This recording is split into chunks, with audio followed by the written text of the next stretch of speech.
they stay back.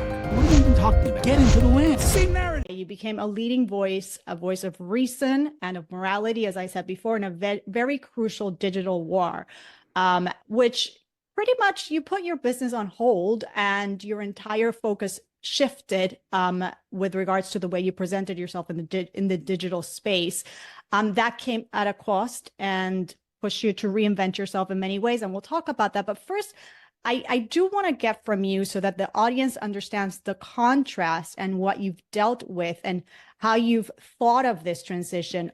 Share with us. And I know many people follow you, so many people have seen this, but it's very important that you kind of really crystallize for us.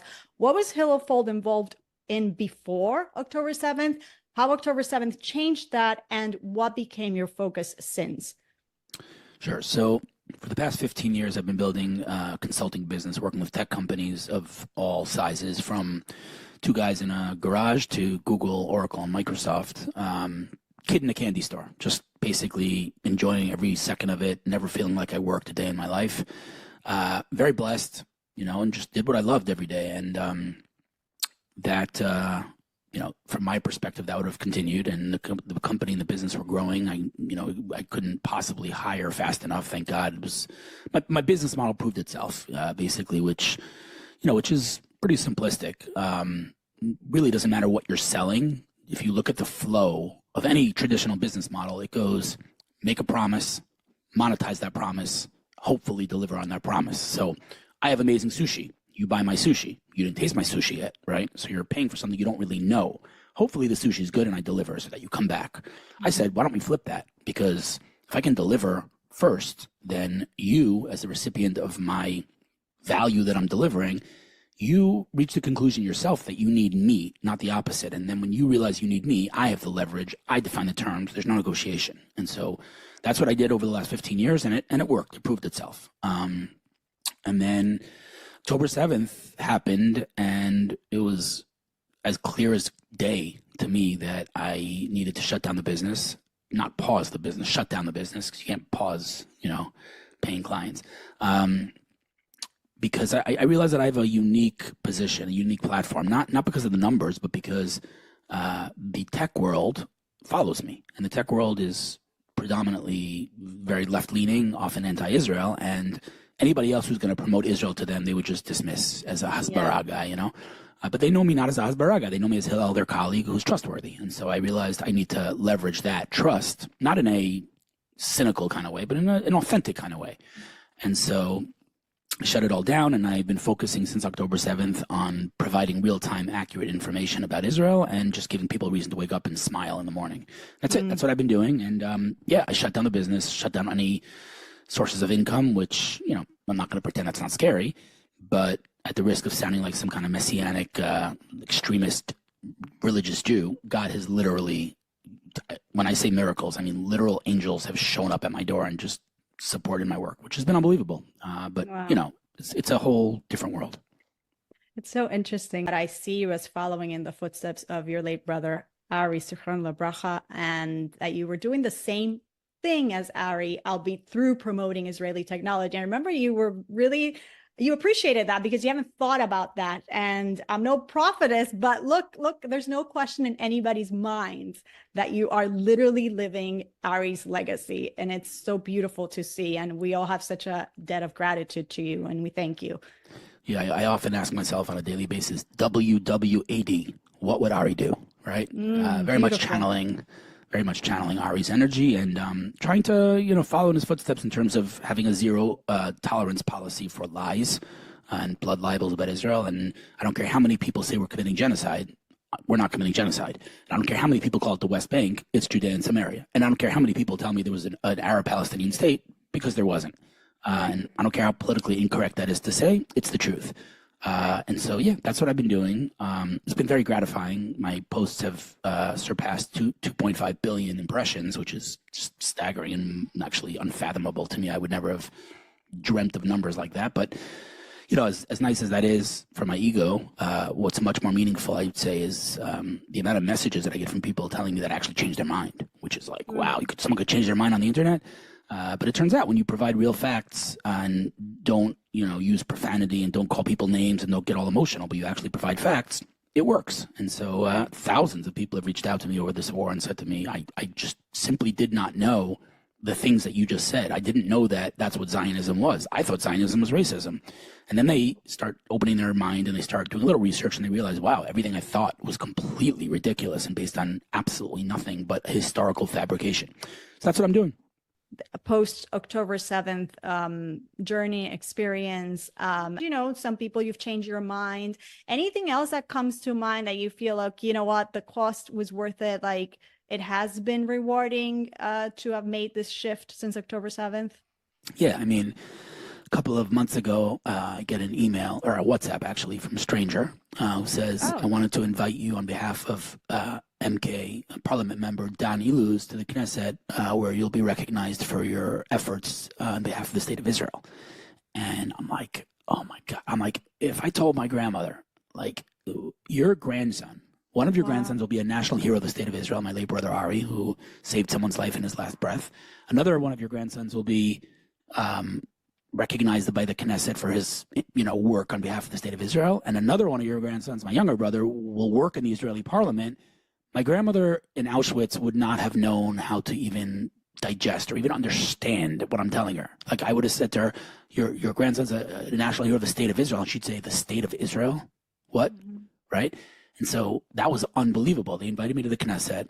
My parents came and it was a big ceremony where I got an award from the Knesset saying, we recognize you're a warrior. It was, it was a very, very inspirational and very gratifying and satisfying moment for me. And in another instance, I was invited by the Ministry of Foreign Affairs, by the Minister of Foreign Affairs, along with about 70 other Israel warriors or influencers, for lack of a better term, to discuss, the state of Israel's efforts in Israel advocacy or lack thereof, and the budget that they allocated for it in the past versus what they're allocating for it now, and how we can all kind of join forces and make it more effective. And a lot of work needs to be done, but as just being invited to the Israeli parliament to be recognized for what I'm doing all day is nice.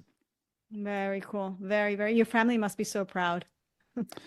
Yeah, it's nice. My mom, my parents often, like, they say to me, like, they can't go anywhere. Like, people, like, oh, your son did this for me, your son did that, he inspired me, blah, blah, blah. Like, it's kind of dark, but when Ari was alive, he was like, he couldn't go anywhere. Oh, you're Hillel Fuld's brother. Now you're Ari Fuld's brother? Like, it's whatever. But it's nice. It's definitely a good feeling. I'm not going to pretend, you mentioned it before, but it comes at a massive cost. I mean, not only the income, forget that. I mean, the amount of hate that I get is, it's not an amount of hate that any human being should have to endure. I mean, there's obviously the replies to my tweets, which I just ignore now. Then there's the emails, and then there's the offline hate. I mean, I can't announce anymore where I'm going without being terrified literally for my life. I had a massive flat tire and I saw that. That was crazy. Tell us about that. My first thought was, oh my God, someone slashed my tires. It ended up not being the case, but no, I mean, it's scary. I mean, there's a lot of people out there. I mean, I get death threats every day, quite literally every day. If I open my inbox right now, I would have death threats every single day. I get death threats, which means, of course, that I'm doing something very right. I get that, but it's still terrifying.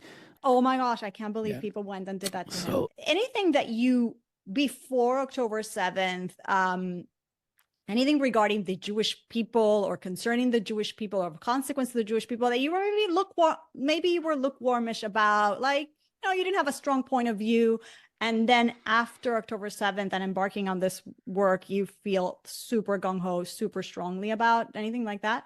Yeah, I mean, I would say the Torah. I mean, literally, like, obviously, I spent every Friday for the last 7 years writing, thoughts on the weekly portion for my secular audience. So usually what I write is, not a religious message. It's usually a message about leadership or entrepreneurship based on the Torah portion. Right. But, okay, the Torah had a role in my life for sure. But since this war, I mean, the Torah has literally come to life. And there's so many examples of this. But things that I learned my entire life, I mean, again, I'm sorry I keep going back to this, but like, I learned my entire life, as did you, I'm sure, that 80% of the Israelites, right, they weren't Jews yet, Israelites, 80% stayed back in Egypt, right? So we have to understand, like, God just did the 10 plagues. God's like, get out of here. Like 210 years of torture. And God's like, I got you, like, get out of here. And 80% stayed back. And then we go into the desert and God's like, all right, go into the land of Israel. And we're like, you know what? I think we'll send spies. And God's like, what, spy? Like, I'm going to the land of Israel. Like, no, we'll take the 12 biggest rabbis of the generation and we'll send them into the land of Israel to spy out. And it's all right, whatever, if that's what we want to do. Just to make sure. Hello, Right, I told right, you you're going into right. the land. What do you have And to make so- sure of? Exactly. We send in 12 spies, and famously 10 of them come back and speak badly about the land of Israel and say, no, don't go in. And I learned these stories my entire life, but I never asked the question, how on earth did they stay back? How on earth did 10 of those biggest rabbis of the generation contradict God? I never asked those questions. And now in the war, I'm like, okay, it's so obvious that the people stayed back in Egypt because they said, I'm Egyptian. I was born here. My parents were born here. My grandparents were born here. I don't want to go wander in the desert, the land of milk and honey. What are you even talking about? I'm going to stay here. And you're like, but you're a slave. Yeah, but I have a roof over my head. But what do you? I'm going to stay back. It's like, okay, comfort, right? And then, again, these spies, I don't know about you, but I never asked that question. It's just like, we just accepted that story. But it makes no sense. How are 10 of the biggest rabbis contradicting God? How is that? So, again, I've spoken to so many people throughout this war, Americans, specifically, I would say the more yeshivish crowd, the more black and white, the more whatever. And when I say to them to move to Israel, they all say the same thing. My kid's going to go off the derech, right? I'm in Lakewood. And so I'm like, all right, what do the spies tell themselves? What do you mean what do the spies tell themselves? They're in the desert. They have man, right? They have ananei kavod. They're very frum. They have a direct line of communication with Hashem. They're like, we're going to stay here. God's like, no. You need to go into the land. They're like, go into a land and build an economy and an army? Are you nuts? I'm going to stay here. God's like, your job is not to stay here. Like, yeah, but I'm much more religious here. God's like, you're much more religious? Get into the land. Oh, yeah, we're going to... It's the same narrative. It's what all my friends are saying to me today. It's the exact same thing. I'm American. I'm not running away. I was born here. I built a whole life here. And then the more religious crowd says, I'm not going to go to Israel. I'm going to stay here. It's like, do you, read the Torah? Do you not see that what you're saying right now was said in every generation ever?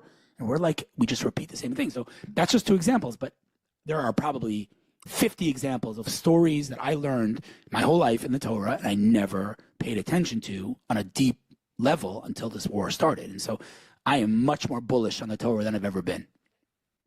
And it all boils down to, whose Torah is it? Who am I? Whose wisdom am I learning? Am I learning for myself, or am I learning to connect to the creator of the world who enlivens this world every single millisecond? Right. You know, what's the first thing that God says to mankind? What's the first word that God says to Adam? Ayeka. Ayeka. Right. Where are you? Right? So when people say to me on social media, where was God on October 7th? Where was God? Where were you? Where were you? Right. I saw you post that and I was so happy because I always where was say God? that. It's like, where the heck were you? You have the chutzpah to ask, where was God? Are you asking where is God and all the kindnesses that he's constantly doing? Right. For you? Yeah. If you're going to ask where's God on October 7th, which, okay, you can ask that. It's a legitimate question. But if you're going to ask where God was on October 7th, then when you wake up in the morning, you open your eyes and you can breathe, then you have to recognize God too. Otherwise, you're a hypocrite, right? Exactly. So, again, the list is quite literally endless. So many things that I learned my entire life and I never really understood until this past year.